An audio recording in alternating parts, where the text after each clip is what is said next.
Assalamualaikum warahmatullahi wabarakatuh.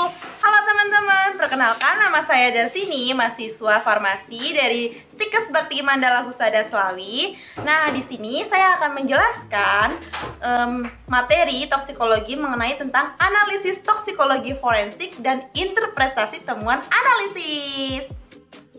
Nah, toksikologi itu sendiri adalah ilmu yang mempelajari sifat-sifat racun zat kimia terhadap makhluk hidup dan lingkungan.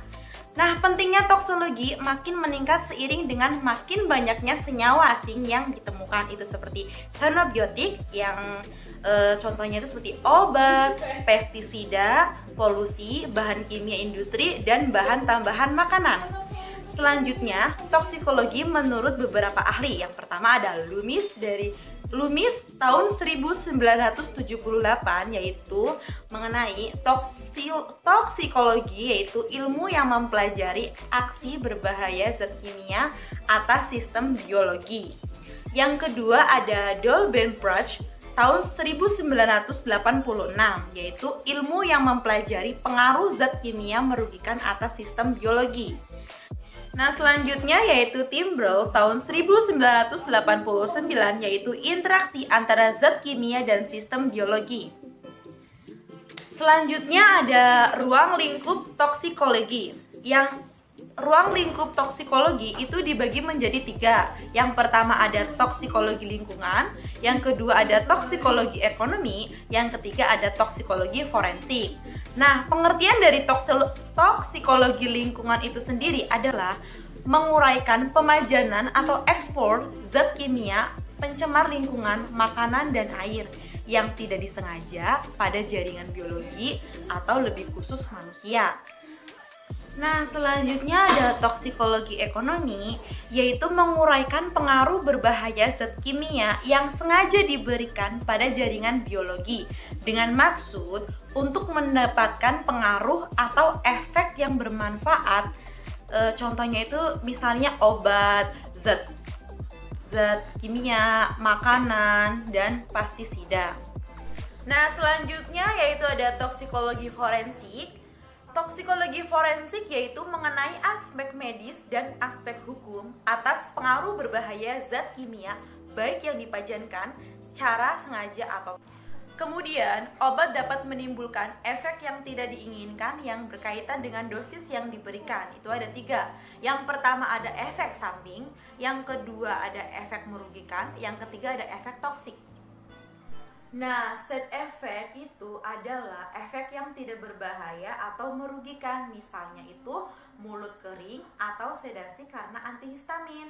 Efek dapat ditoleransi, obat bermanfaat untuk pengobatan. Nah, kemudian ada efek merugikan.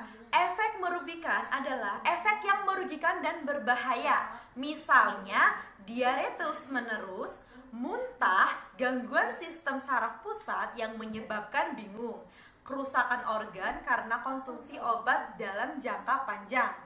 Selanjutnya ada toxic effect atau efek racun. Itu efek yang sangat berbahaya atau mengancam kehidupan. Pemberian obat dihentikan atau diberi terapi suportif atau antidotumnya. Jadi kita langsung ke pengertian toksikologi forensik. Nah, toksikologi forensik merupakan ilmu terapan yang dalam praktisnya sangat didukung oleh berbagai bidang ilmu dasar lainnya ya, seperti kimia analisis, biokimia, kimia instrumensi, farmakologi, toksikologi, farmakokognitif, dan biotransformasi. Kemudian dalam bidang kerja toksikologi forensik meliputi pertama ada analisis dan mengevaluasi racun penyebab kematian. Yang kedua ada analisis ada atau tidaknya alkohol, obat terlarang di dalam cairan tubuh atau napas yang dapat mengakibatkan perubahan perilaku. Selanjutnya yaitu ada analisis obat terlarang di darah dan urin pada kasus penyalahgunaan narkotika, psikotropika, dan obat terlarang lainnya. Langkah-langkah analisis toksikologi forensik itu ada 4. Yang pertama penyiapan sampel, yang kedua uji penapisan, yang ketiga uji pemastian, dan keempat interpretasi temuan analisis. Nah, yang pertama yaitu penyiapan sampel. beberapa hal yang perlu diperhitungkan dalam tahapan penyiapan sampel itu ada jenis dan sifat biologis spesimennya, fisikokimia dari spesimen, serta tujuan analisisnya. Nah, kemudian ada uji penapisan. Terdapat teknik uji penapisan, yaitu ada dua, KLT yang dikombinasikan dengan reaksi warna, dan selanjutnya ada teknik imunosai. Yang ketiga ada uji pemastian. Uji pemastian menggunakan teknik kromatografi yang dikombinasi dengan teknik detektor lainnya, seperti GCMC, HPLC dengan diode array detektor, dan LC-MESI.